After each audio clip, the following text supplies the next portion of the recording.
两个螺丝杆没有电焊机，怎样快速的给它接在一起呢？昨天刷视频的时候，刷到一位德国的工程师，他是这样接的，给大家现场演示一下。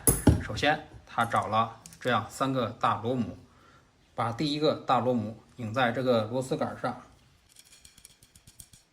第二个大螺母按同样的方法也是给它拧在这个螺丝杆上。接下来，他把另外一个大螺母给它拧在另外一个螺丝杆上。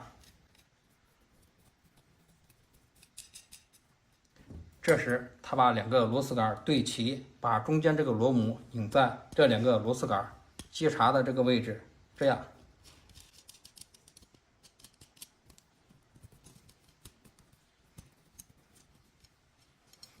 再接下来，他把两边这个螺母，一个向右拧，一个向左拧，这样。这时他又找了2把开口扳手，分别把左右两边这个螺母给它拧紧，这样拧得越紧，接得越结实。